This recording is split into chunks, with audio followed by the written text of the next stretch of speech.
Good morning. So today I would like to speak about African anthropogenic combustion emissions, and I will talk about this platform that we are constructing dealing with emissions, and we want to go to concentration, to go to climatic and radiative impact, but also at the same time to go to exposure, doses, as Tong said this morning. Doses, it means concentration inside the respiratory tract, and then to go to health impact, both toxicological view and epidemiological view. Of course, you can understand that it's a multidisciplinary approach. We work with sociological people, we work with epidemiological, we work with biologists, and we are physico-chemical here. And in this presentation, we will focus on urban aerosol, on African urban aerosol, and we will mix in this approach both measurement, modeling, and satellite. Why such a study in Africa? Yesterday, we've learned that Africa is only dust and savanna. But if you have the chance to go in African cities, then you can notice that Africa is also a big impact of anthropogenic emission with traffic. You can see here two-wheels vehicles in Cotonou, domestic fires and residential combustion, pollution, industry, that it's a picture in South Africa, and flaring in Nigeria. So this is a mixing of sources. This is an intense photochemistry. We have an unexpected urban air pollution that we measured. And of course, we expect a big increase of population in the next coming years. So first step, we have constructed a regional inventory for fossil fuel and biofuel. And that is included in the paper Liousse et al. 2014. For present days, we constructed a regional inventory at the 25-kilometer resolution, who takes into account the specificity of African emission. That means the two-wheel mopeds, the truck, the charcoal making, the animal waste burning, not only wood or charcoal burning, but also animal waste. And we try to update the data consumption and activities, and also to measure emission factor, as you see in these small pictures. For the future, we are based on this present inventory, and the forecast was based on poll estimate with 3 scenarios. We have, I don't know, there is a, no? Ah, yes. Sorry. Yes, sorry. So we have 3 scenarios. The first one is the reference scenarios, no regulation at all. It's called 2030. The second one, reference, it's a BAU scenario. The CCC scenario, you have the carbon penalty which are included, and we have decided to construct the CCC star scenario because CCC scenario don't take care of the specificity of Africa, so we construct CCC star. What we do inside, we go to our wonderful world. We have no more 2-stroke vehicle, but only 4 strokes, less pollution. We have, for example, low emission factor for animal waste burning. And in both cases, the CCC scenario decrease for carbonaceous aerosol, decrease the organic part and relatively increase the black carbon part. What is the result here for the emissions? Here you can see in red, orange, yellow our results, that it's 2005 and 2030 in the future. That is for black carbon, and here it's for organic carbon, and then it's our inventory, red, orange, yellow, for the 3 scenarios. Here I've added the estimate of LCP scenario, and also of eclipse scenario. All scenario, you can find that in IGAC database, and it's from IASA, and that is IPCC estimates. RCP. Okay, and then you can see that you have large range for black carbon in the projection. For present day, you can see that you have a relative good agreement for black carbon, except the data of Eclipse.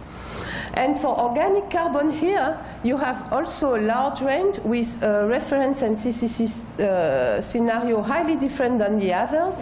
And for the present day, you have a factor of 2 of difference between the different estimates.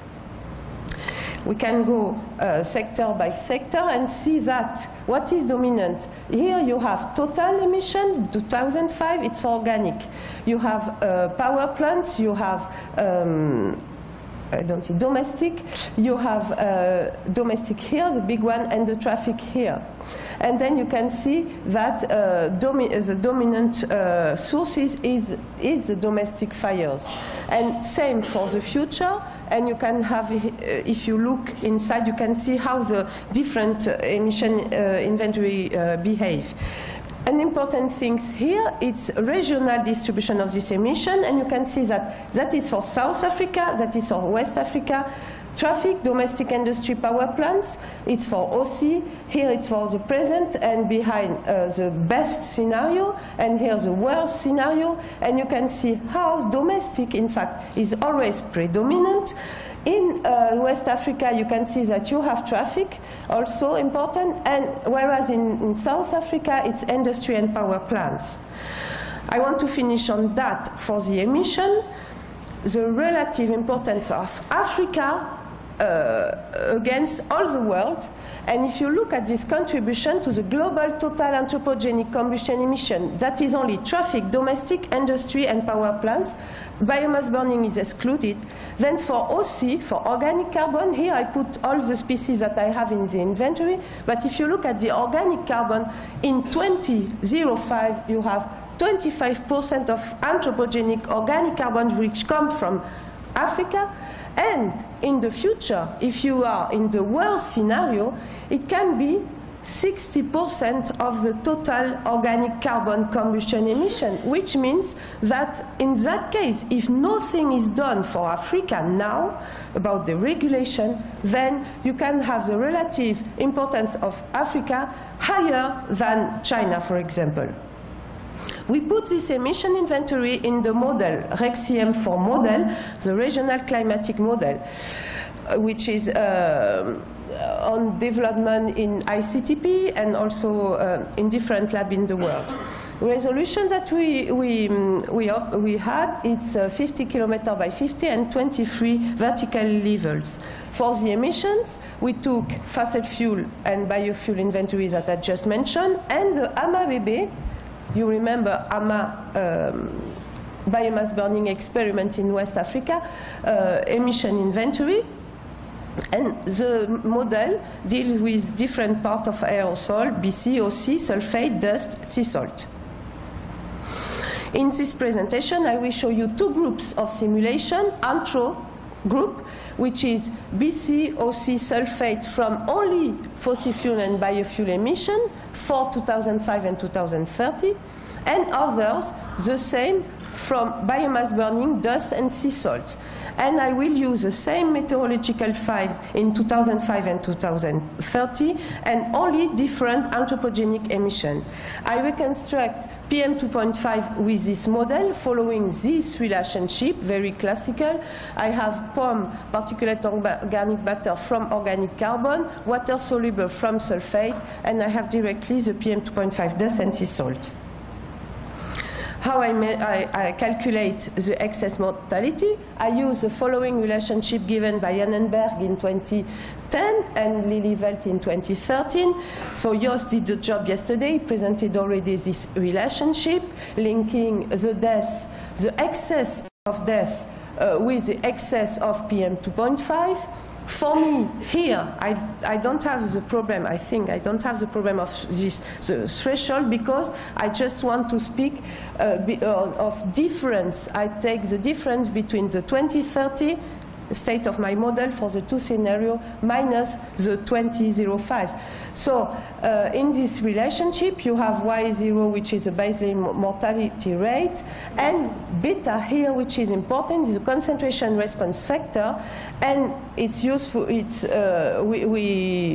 beta is related to the relative risk, and the relative risk, is defined as an increase of mortality due to PM 10 micrometer to cubic meter increase. Okay, and here is the value of relative risk that we took for all causes of mortality, lung cancer, cardiovascularity, etc. So first, impact on atmospheric composition. I choose here first black carbon. So I choose urban cities in Western Africa. You have Dakar here, Abidjan in Ivory Coast, Bamako here in Mali, Ouagadougou in Burkina Faso, Cotonou in Benin, Lagos in Nigeria, and Brazzaville here in Congo, and Johannesburg, that you cannot see, in South Africa. Okay, and I also put here rural comparison, rural atmospheric composition for the three scenario. That is for the IDAF network site in Western Africa here, Bani Zumbu, you have see here also, it's written here, Djougou, Lamto, Zwetele, and Skukuza, it's in South Africa. What we can see here is that we have a large increase in BC of black carbon in urban areas. If we have no regulation, it can be an increase of 6 in the concentration. Here, black carbon in microgram per cubic meter. This increase is also important in rural areas, and that is surprising, with sometimes a mean increase of 2 in the concentration.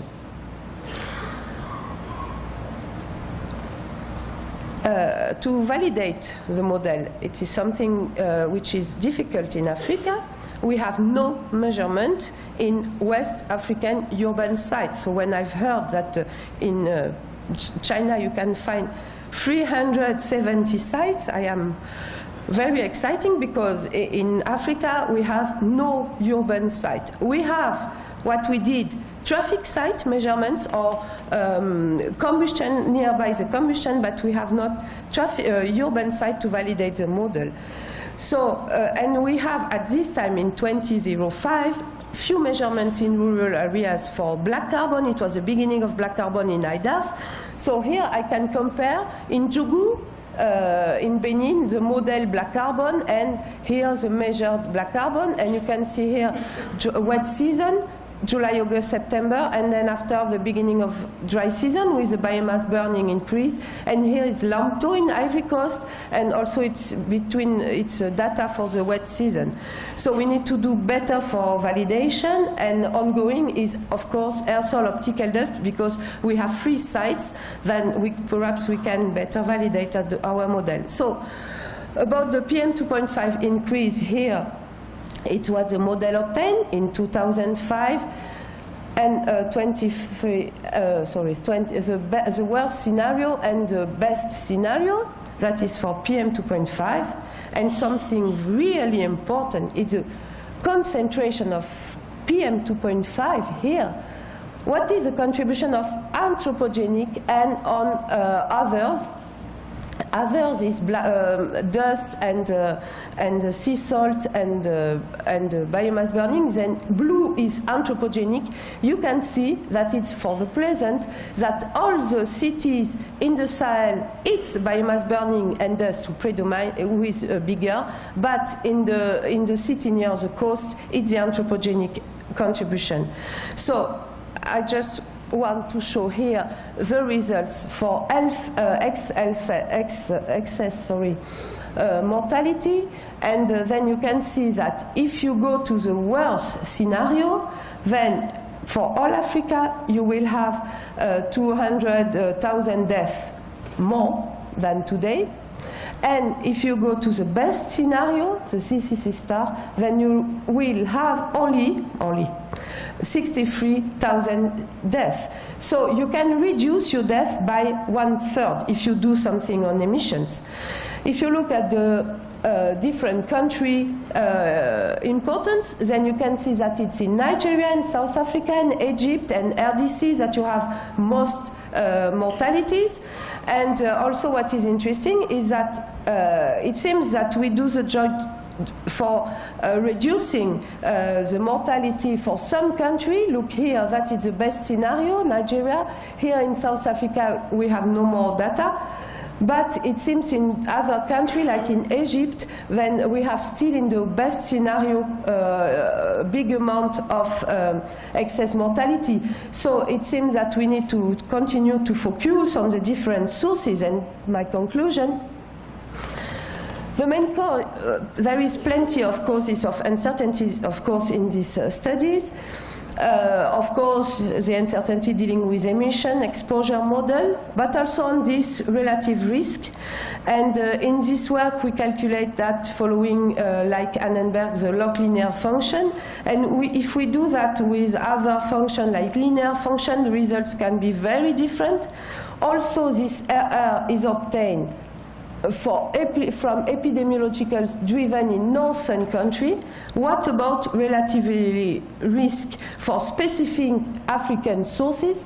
And it's what we are going to measure in the next year in the DACIWA program, and the European FP7 program in West Africa for the different prevailing source. In DACIWA, we will calculate it for PM2.5, but also, and I agree with Tong, for the different air soil compounds, that is water-soluble organic carbon, black carbon, organic carbon. This calculation needs to be coupled with biological works to go to the process again, not only numbers. And then we will try to work together with biologists and epidemiologists with pro-accident capacity of aerosol, in vitro measurements of biomarkers, and health measurements on African cohorts. And also the last point, which is very important, it's trying to begin to work with sociological people to work on social vulnerability and public policy, because it has a big impact on air calculation. So perhaps, I don't know if I have time to read this one, but you can read alone. And if you have questions, I will be pleased to answer. Yeah.